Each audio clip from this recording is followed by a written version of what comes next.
Papa Scott. Konnichiwa. Hello, every person. Friday night. Sorry I missed yesterday. I got busy doing stuff, and then it was too late, and I just ended up going to bed. Sorry about that.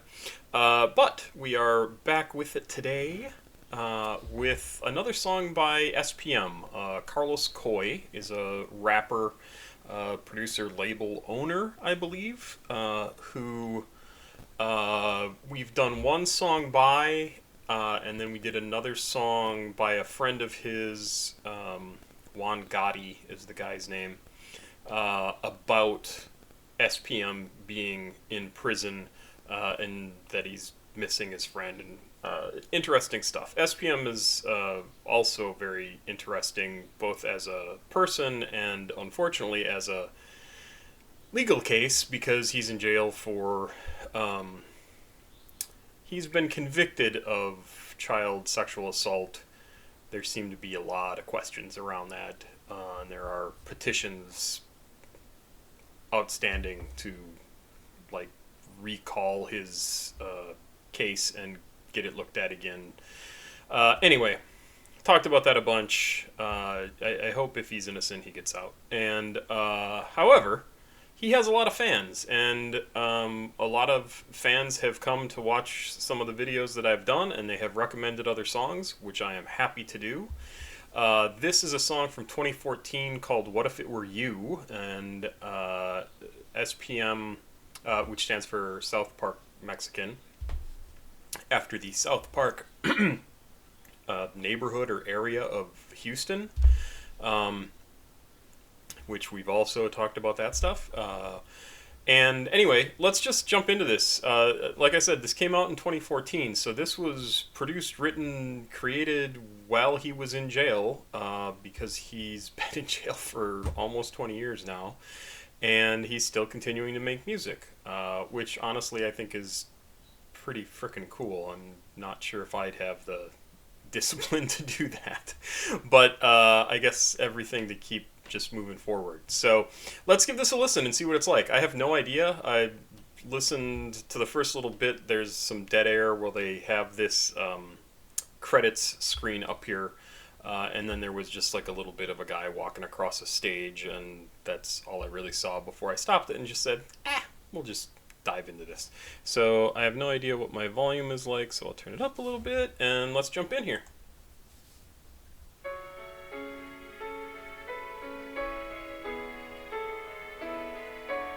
I guess it's not a stage. I guess it's a... Well, maybe it is actually a stage. Why does everybody hate on someone? It'll make you feel love for no one. Hurting people is so wrong to say to them. Do what you gotta do, but what if it were you?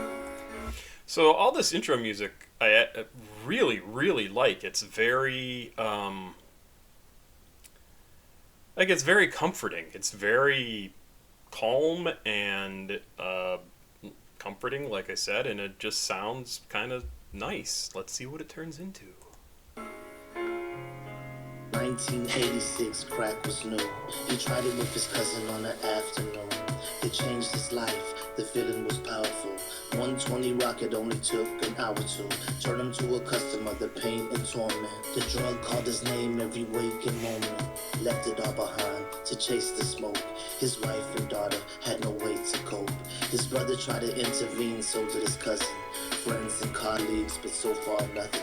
The neighbors spoke for him, the kids were so harsh. Your daddy is a crackhead, leaving emotional scars. But 99% of all who try it will go on a motherfucking monster diet. Steal to buy it, but still deny it. And dream for the day they can slay Goliath. Why does everybody hate on someone? It'll make you feel love for no one. Hurting people is so wrong, I say to them. Do what you gotta do, but what if it were you? Why does everybody hate on someone? It'll make you feel love for no one. Hurting people is so wrong, I say to them. Do what you gotta do, but what if it were you? So this is an interesting song, I think, because really the whole song is about empathy and the ability to feel for another person even though you're not in their shoes. And I think it's really remarkable, especially coming from a guy who's stuck in jail. I've mentioned this before. My ex-girlfriend works in a place where people are civilly committed effectively for the rest of their lives unless they can be basically completely asexual for the rest of their lives, even though their bodies and minds are telling them they're attracted to children. Only if they stay away from kids, don't have anything to do with them, all sorts of insane stuff that we don't even think about, then they can be let out into the world. I can only imagine how hopeless that feeling must be to, like, this is just how I am, like, this is what I think. And I heard a really super interesting interview with somebody on NPR years ago who knew about himself that he was attracted to kids and knew that it was inappropriate, and he just had to basically be like, nope, I can't watch your kid, I can't do that. Like, and that just fascinated me, like the idea that you could recognize this about yourself and know it's not right societally, culturally, but, well, anywhere, and control that to basically be like, nope, nope, nope, nope, nope, that's not what I'm going to do. So I find this super interesting because SPM is in a really crappy position here, stuck in jail for something he potentially didn't do. Um, and he does maintain his innocence, and he's still talking about, you might disagree with what happened to me or what I've been charged with, but what if the if things were switched and you were in this position? Like, what would you do? Why would you be mean to somebody when things are kind of potentially outside of their control? And specifically, he's talking about, being addicted to crack here and the extreme things people do in order to meet that need, and it's only one form of addiction. So anyway, I've gone on for a long time. I find it really remarkable that this guy is able to kind of summon up this sort of empathy and to talk about it. The lights are dim, she hoping they tip big. All this she wearing G-string and lipstick. Just trying to pay the bills, save whatever's left. Staring in the eyes of men she's never met. Her beauty is beyond the average dancer. Every dude inside vows wish they could have her. This brings jealousy amongst the other chicks. They keyed her new truck just for the fuck of it. She's taking 4 classes at the junior college. A few students know what she looks like topless. Word gets around and they laugh and smirk. Mostly bitches that never had to work. Her son is in daycare, his daddy don't care. But a long face is something she won't wear.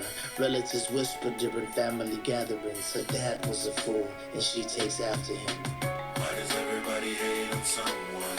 It'll make you feel love for no one. Hurting people is so wrong, I say to them, do what you gotta do, but what if it were you? Why does everybody hate on someone? It'll make you feel love for no one. Hurting people is so wrong, I say to them, do what you gotta do, but what if it He were did you? 17 years in a violent prison. Come back home, but his life is missing. His mom passed away and his wife got married. First time in a long time, it's scary. What's the internet? What's the Facebook page? All he knows is a toilet in an 8-foot cage. Clean sheets every Tuesday. Prison's predictable. So now he's talking about prison and getting out of prison, and this is actually something that I also find super interesting, is somebody who's been in prison for a long time actually needs to take classes to understand what it's like to be out in the world again and know whatever, how to use a cell phone, how to use the internet, how to, like, things we don't even think about, and these are all hurdles that they have to overcome to get reacclimated into the world, and every step is an opportunity for things to go wrong. It's amazing. But free will life is much more difficult.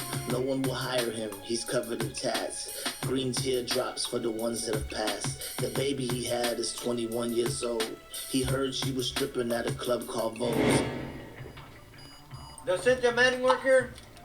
I don't know, sir. Is she a dancer? Does she have a dancer named Hey, sir? Hey, sir? Sir. Problem, sir. I'm looking for my daughter, man. I'm gonna put a off your leave. Cynthia! Get your hands off me, motherfucker! Oh my god. No! Uh-oh. He didn't have a penny in his pocket to help. But what about the gun mama locked in the shelf? It was still there with the bullets intact. Now the prison guard laughs. I knew you'd be back. Why does everybody hate on someone? It'll make you feel love for no one.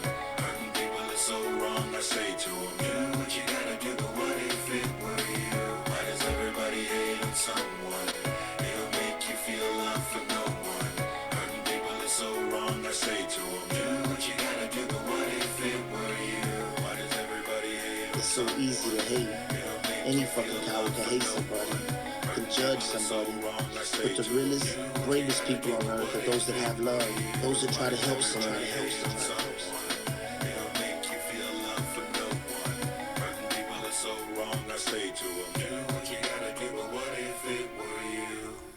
Yeah, again, I think the music is great. I think his rapping is fine. It's a very, not really a laid back song, but he's not being aggressive, right? It has a song that has a point to make. It makes that point. It does it, I think, very well. And again, I totally think the guy is pretty remarkable that he's able to get these thoughts down and illustrate them so well, considering his circumstance. And maybe that's kind of what brings it to mind for him is, people are crappy to me because I'm in jail because of this thing. And I mean, if he's actually innocent, yeah, that's really crappy and terrible. And if he's not, then this is beyond beyond evil. But yes, I get where he's coming from and what he's saying. And it's true. People don't know. Things don't always go right in life, and you could make a decision that totally screws you up, really, for the rest of your life. Doesn't mean you should be a jerk to those people. Anyway, Papa Squat, checking out. Please like, subscribe, and share. We're up to over 280 followers. I think it was 284. So thank you very much. That's it for today. Have yourself a good night. And I think I said please like, subscribe, and share, but please do.